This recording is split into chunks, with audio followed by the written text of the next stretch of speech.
제목 한번 따라 하시죠. 또 하나의 무리바. 또 하나의 무리바. 오늘 본문 마지막 절 13절에 보면 무리바물이 나옵니다. 무리바라고 하는 말은 원 의미가 다툼이라는 뜻이죠. 그래서 이스라엘 자손이 물 문제로 여호와 하나님과 다투었던 그 일 때문에 그 물의 이름을 무리바물이라고 했다는 겁니다. 근데 사실 성경을 읽어보면 이스라엘 백성들이 하나님과 이렇게 마주보고 맞서서 직접 다투고 있는 장면이 그려져 있지는 않습니다. 다만 이스라엘 백성들이 광야에서 물이 떨어진 것으로 인하여 모세에게 불평하고 대적했던 그 일이 있었을 뿐이죠.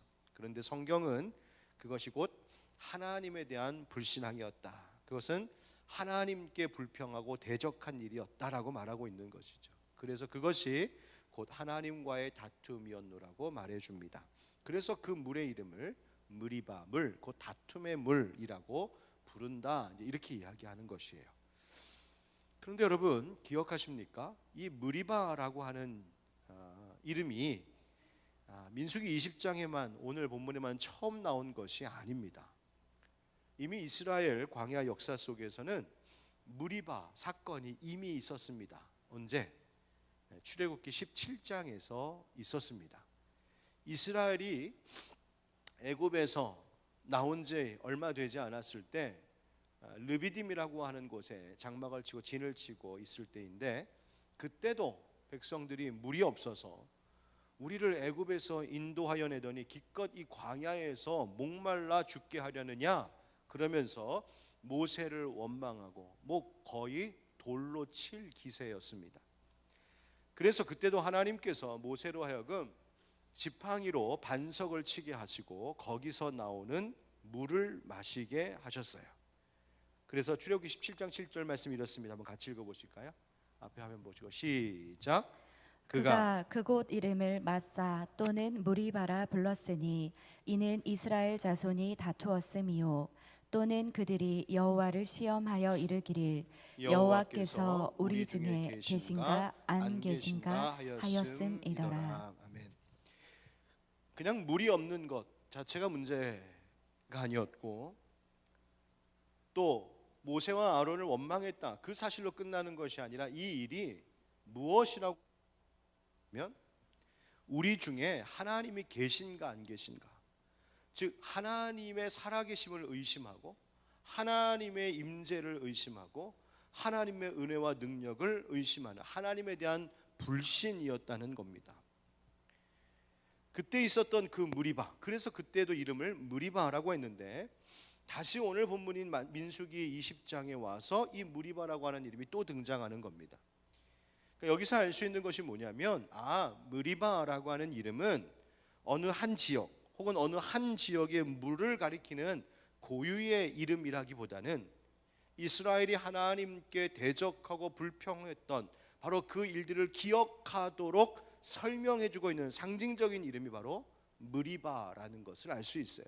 그러니까 그 물은 무리바 물이었어, 그 말이에요. 하나님과의 다툼이 있었던, 하나님을 불신하고 대적하는 죄를 범했던 그 흔적이 있는 그 물이 거기에도 있었어, 이렇게 이야기가 되고 있는 것이죠. 그러니까 이스라엘의 이 출애굽 여정 속에는 또 하나의 무리바가 있었던 겁니다.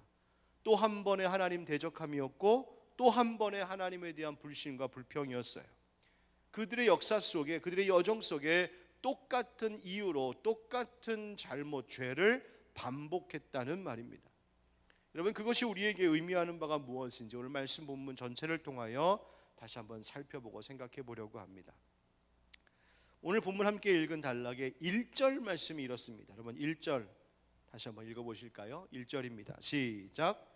첫째 달에 이스라엘 자손 곧 온 회중이 신 광야에 이르러 백성이 가데스에 머물더니 미리암이 거기서 죽음에 거기에 장사되니라. 아멘. 누가 죽었다고요?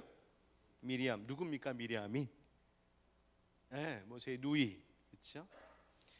여러분 민수기 이 20장 말씀은 모세의 누이였던 미리암의 죽음을 알리는 것을 시작하고 있어요. 근데 이것이 매우 의미 있는 상징적인 사건입니다. 여러분 지금 이 민수기는 소위 출애굽 1세대가 끝나고 출애굽 2세대로 넘어간 광야의 여정을 기록하고 있는 그 변화를 담고 있는 성경이 민수기입니다. 여러분 민수기라고 하는 책의 이름의 뜻이 뭔지는 아십니까? 백성민자에다가 수, 산수할 때 그 숫자 할 때 수입니다. 그 말은 뭐냐면 백성들의 수를 센 기록이라는 말이에요. 여러분 백성들의 수를 센다는 게 뭡니까? 오늘날로 이야기하면 인구조사하는 거죠. 인구조사하는 거예요. 그래서 민수기는 1장부터 4장까지 처음 인구조사하는 내용이 쫙 나옵니다. 그래서 그때 인구조사한 것이 1차 인구조사인데 거기에 대해서 민수기 1장 45절 46절은 이렇게 기록하고 있어요. 이같이 이스라엘 자손이 그 조상의 가문을 따라 20세 이상으로 싸움에 나갈 만한 이스라엘 자손이 다 계수되었으니 계수된 자의 총계는 60만 3,550명이었더라. 이렇게 되어 있어요. 그러니까 20세 이상만 센 거예요. 나가서 싸울 수 있는 자들의 수만 해도 이만큼이었다는 말입니다. 그런데 여러분 이 숫자를 잘 기억해서 대충 한 몇만? 한 60만 3천 정도. 그죠? 그런데요. 이 인구조사가 민수기에 보면 또 한 번 나와요. 어디서? 민수기 26장에 가서 이제 나옵니다. 그래서 그때 인구조사를 2차 인구조사 이렇게 이야기해요. 그럼 2차 인구조사 때는 몇 명쯤 되었을까요? 민수기 26장 51절 기록입니다. 이스라엘 자손에 계수된 자가 몇 명? 60만 1730명이었더라. 대충 한 몇 명 정도 되는 거예요? 60만 넘는.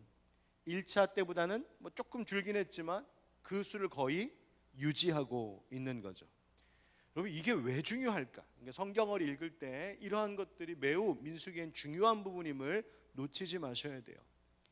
1차 인구 조사할 때와 2차 인구 조사할 때는 사실 시간적으로 굉장히 큰 차이, 긴 세월이 흐른 후에 조사한 내용입니다. 1차 인구 조사 때는 언제냐? 누굴 대상으로 한 거냐? 소위 출애굽 1세대입니다. 그러니까 애굽에서 종살이했던 경험이 있는 사람들.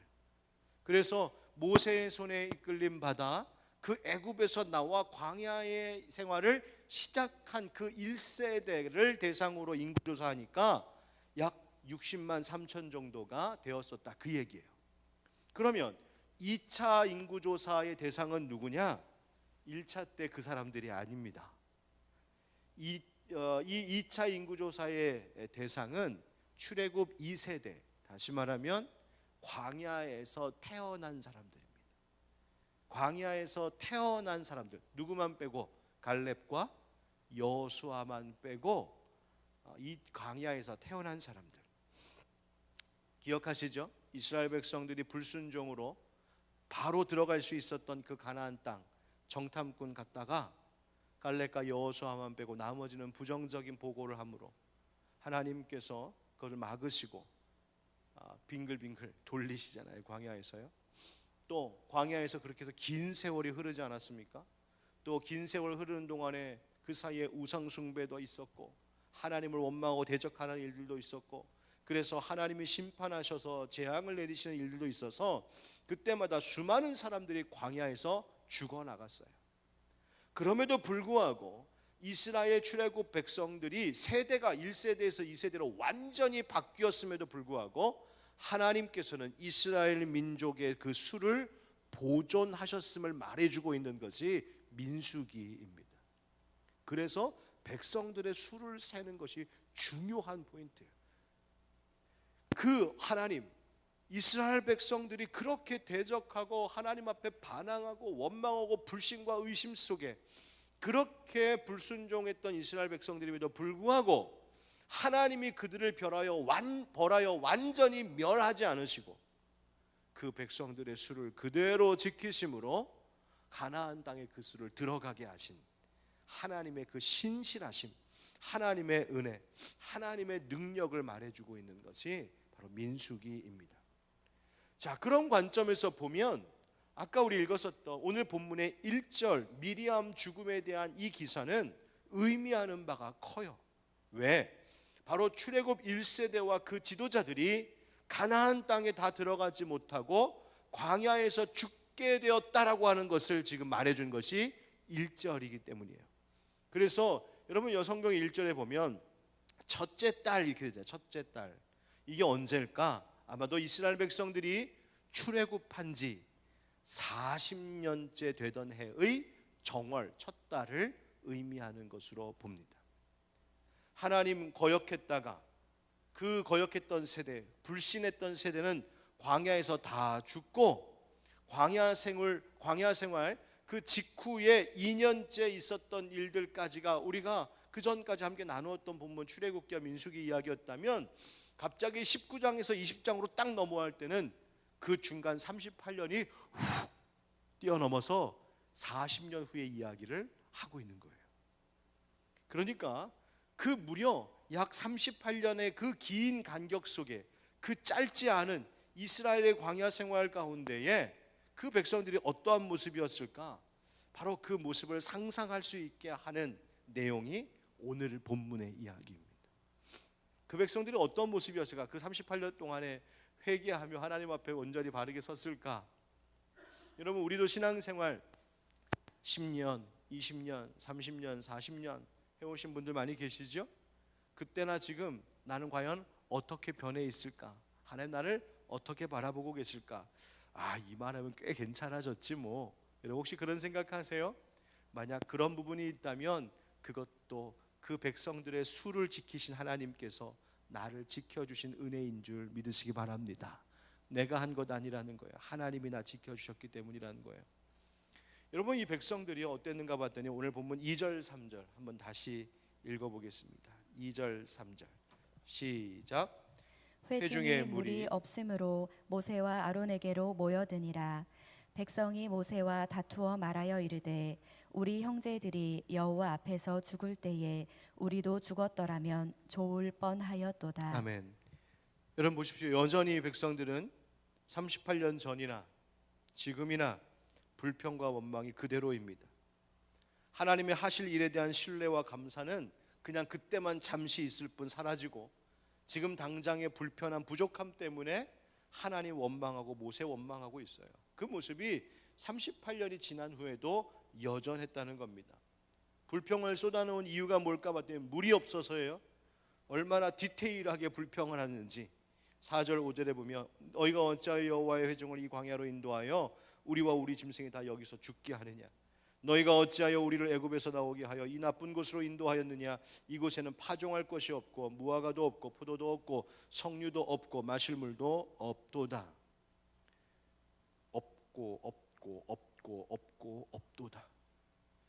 그 앞에 무화과, 포도, 석류, 마실 물 이거 다 빼고 여러분들이 좋아하는 거 막 집어넣어도 말이 되는 거죠.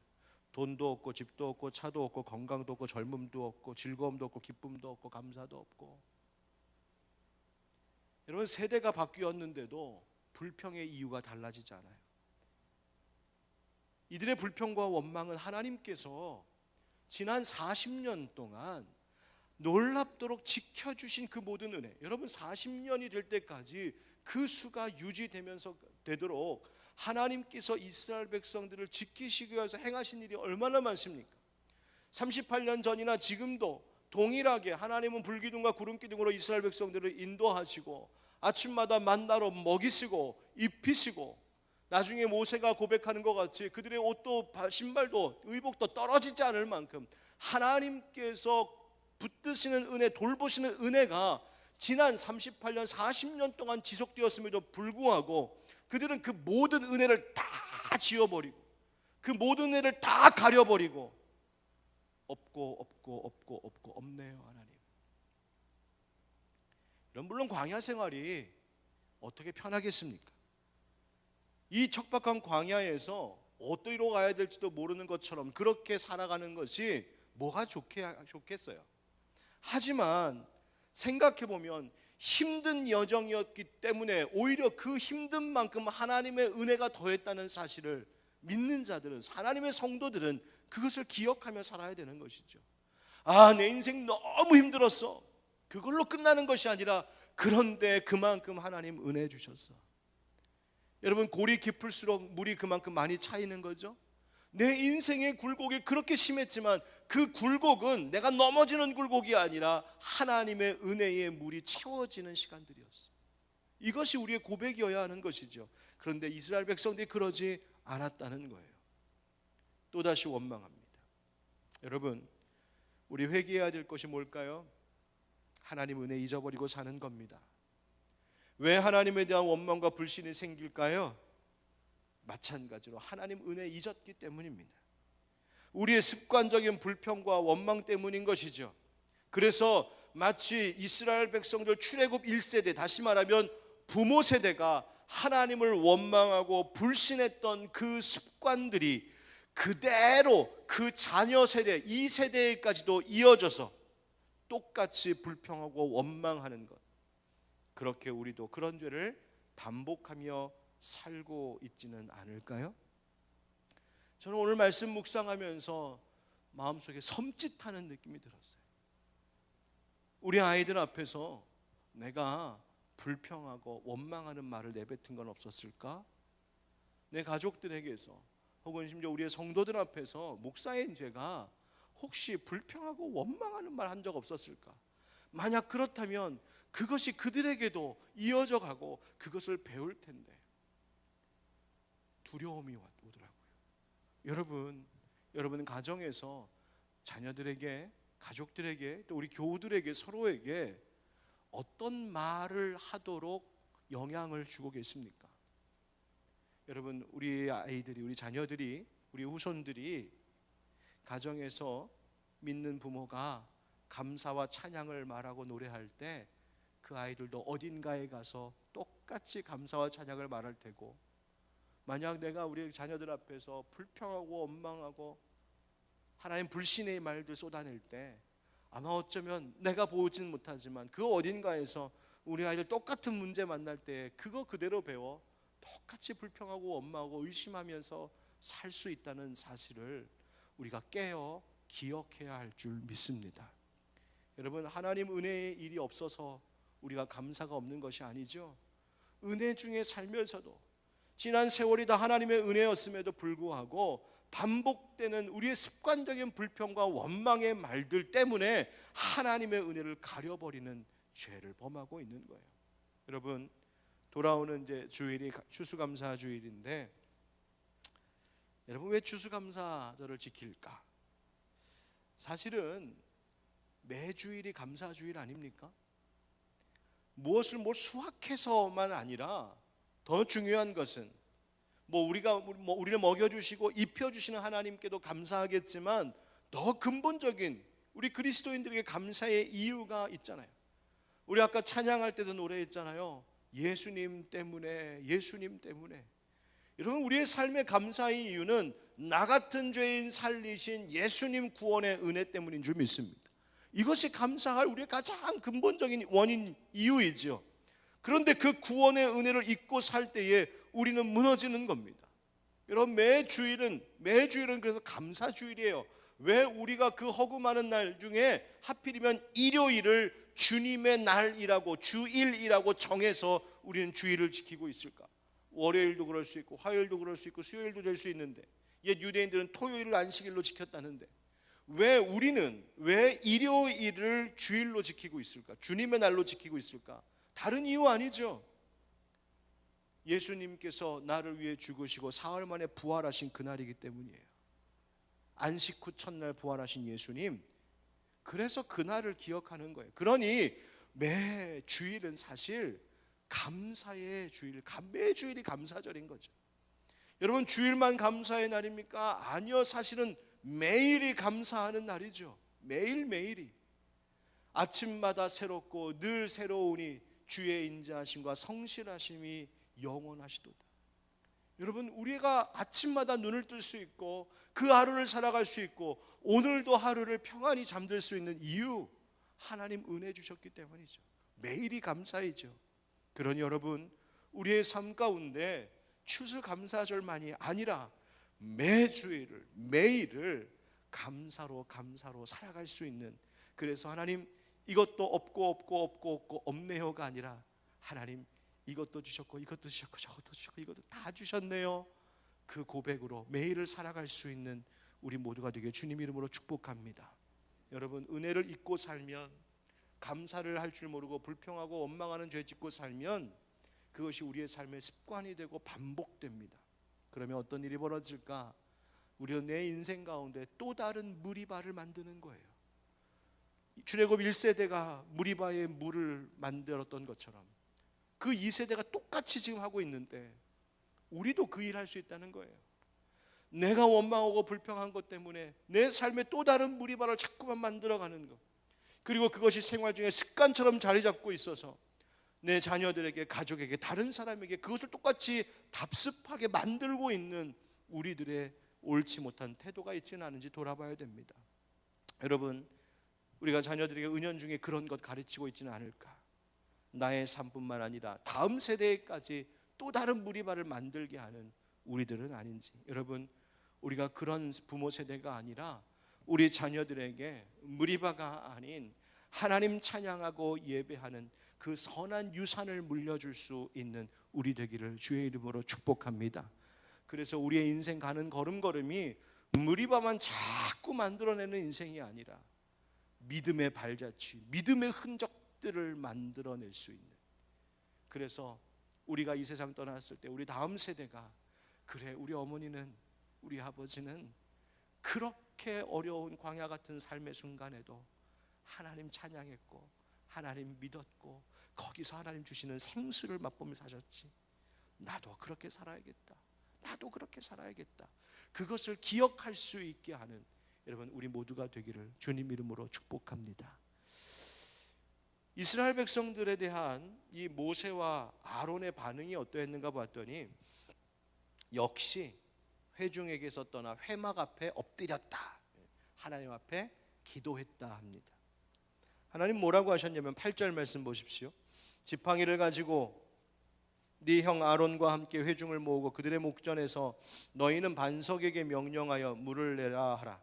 네가 그 반석이 물을 내게 하여 회중과 그들의 짐승에게 마시게 할지니라. 아멘. 하나님께서 반석에서 물 내시겠다고 또 다시 약속하시죠. 그래서 모세가 지팡이 잡았습니다. 그런데 모세가 여기서 결정적인 실수를 하나 하게 되죠. 10절 11절입니다. 우리 다 같이 10절 11절 시작. 모세와 아론이 회중을 그 반석 앞에 모으고 모세가 그들에게 이르되 반역한 너희여 들으라. 우리가 너희를 위하여 이 반석에서 물을 내랴 하고 모세가 그의 손을 들어 그의 지팡이로 반석을 2번 치니 물이 많이 솟아나오므로 회중과 그들의 짐승이 마시니라. 아멘. 그저 반석에서 물 낼 것을 명하기만 하면 되는 것이었어요. 그런데 지팡이로 반석을 2번 쳤다 이렇게 전해지고 있죠. 하나님 약속대로 물이 많이 솟아났고 사람들에게 당면한 그 문제 자체는 해결되었는데 모세가 이 일에 대하여서 가졌던 태도에 대하여 하나님께서 말씀하십니다. 뭐라고? 12절. 여호와께서 모세와 아론에게 이르시되 너희가 나를 믿지 아니하고 이스라엘 자손의 목전에서 내 거룩함을 나타내지 아니한 고로 너희는 이 회중을 내가 그들에게 준 땅으로 인도하여 드리지 못하리라 하시니라. 아멘. 모세와 아론이 하나님을 믿지 않았다고 말씀하십니다. 아니 모세와 아론처럼 하나님을 믿고 의지했던 지도자가 어디 있었을까요? 그런데 모세가 하나님 믿지 않았다고 하나님 말씀하시는 거예요. 그들이 반석을 2번 쳤어요. 명령만 하지 않고 2번 쳤어요. 왜 2번 쳤는지에 대해서는 학자들마다 여러 이야기가 있어요. 그러나 어떤 이유이든지 어쨌든 2번 쳤어요. 그것이 분노해서 너무 이걸 참지 못해 2번 친 것인지 아니면 다른 이유에서인지 모르겠지만 2번 쳤어요. 그런데 이것이 그렇다고 해서 이 모세가 가나안 땅에 들어가지도 못할 만큼 하게 하시는 이렇게 큰 중범죄일까? 왜 하나님은 이렇게 말씀하셨을까? 의아하기도 합니다. 방금 읽었던 그 12절 말씀을 그래서 깊이 한번 묵상해 볼 필요가 있습니다. 여기서 우리는 중요한 것을 깨닫게 되는데요, 하나님께서는 백성들에게 지금 물이 떨어지는 일, 혹은 먹을 것이 떨어져서 배고픔을 겪게 하는 이 일들이 그냥 하나님의 능력이 부족해서거나, 하나님이 혹시 그날 좀 실수를 하셨거나, 아니면 세상 말로 그날따라 이 사람들이 재수가 없어서가 아니라는 거예요. 여러분, 첫째 딸 광야 생활 40년째 접어든 이 시점에 대부분의, 여호수아 갈렙만 빼고 대부분의 출애굽 1세대는 다 광야에서 죽고, 이제 남은 사람들, 새로운 출애굽 2세대의 사람들, 다시 말하면 광야에서 태어난 사람들로 구성된 지금 이스라엘 백성들이잖아요. 신세대입니다. 그죠? 신세대. 이제 그들이 가나안 땅을 정복하고 가나안 땅으로 들어가야 되는데, 이들이 가나안 땅에 들어가 정착하기 전에 하나님께서 이 사람들에 대하여서 하셔야 할 일이 하나 있었습니다. 그것이 뭐냐면, 너희들이 광야에서 살든지 가나안 땅에 들어가서 정착하여 농사지으며 살든지, 광야에서나 가나안 땅에서나 여전히 너희들의 공급자, 너희들의 주인, 너희들의 구원자는 나 여호와 하나님을 알아야 한다. 이것을 가르쳐 주셔야 했습니다. 광야에서 그들을 지켜주시고 돌보신 분도, 앞으로 가나안 땅에서 그 원주민들과 전쟁하며 그 땅을 정복할 때 승리하게 하실 하나님도, 그리고 그 땅에서 정착하여 살게 하실 하나님도 다른 누구가 아닌 바로 하나님께서 그 일들을 행하시는 것임을 분명히 이 신세대에게 가르쳐 주셔야 했던 거예요. 그래서 이 목마름 중에 있었던 이스라엘 백성들이 반석에서 물을 내게 하시는 하나님의 능력을 1세대에만 보여주시는 것이 아니라, 이제 새로운 세대가 시작된 이 세에도 똑같이 역사하시는 능력의 하나님을 목격하게 함으로 그 하나님의 거룩하심이 그들 가운데 드러나게 하고, 그것을 통하여 하나님이 이런 세대, 이런 하나님이시구나, 내가 우리 부모님으로부터 들었던 그 하나님, 우리가 먹을 것이 없을 때 먹을 걸 내려주시고 마실 물이 없을 때 마실 물을 내어주셨던 그 하나님이 우리 부모의 하나님만이 아니라 지금 내 삶 가운데도 함께 하시는 살아계신 하나님이시구나, 그것을 경험하게 하시기 위하여 하나님은 이 일을 의도적으로 기획하시고 진행하고 계신 것이었죠. 그러니 백성들이 이것도 없고라고 했었던 그 일들은 사실은 하나님의 실수나 하나님의 무능하심이 아니라, 하나님은 지금도 살아계시고 여전히 살아계시고 앞으로도 살아계시고 변치 않고 살아계시고 영원토록 살아계실 거야, 그거 보여주실 일이었다는 말입니다.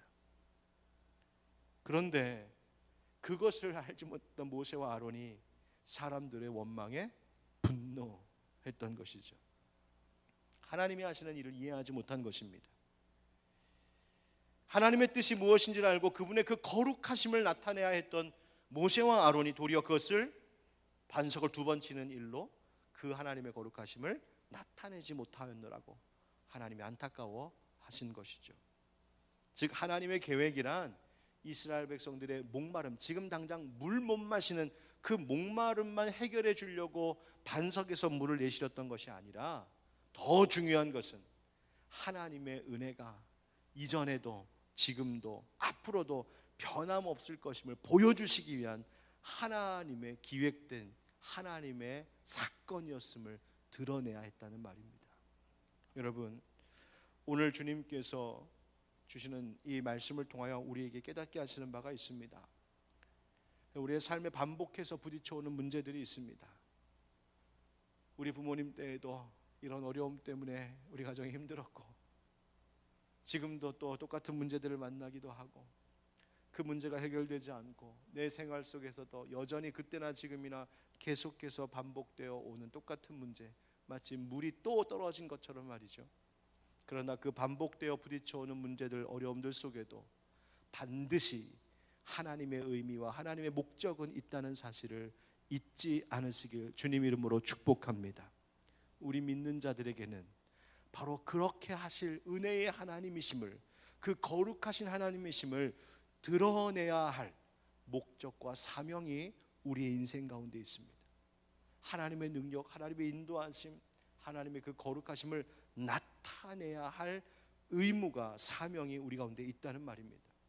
그런데 우리는 종종 또다시 원망하고 또다시 불평함으로 그 일을 망쳐버리는 거예요.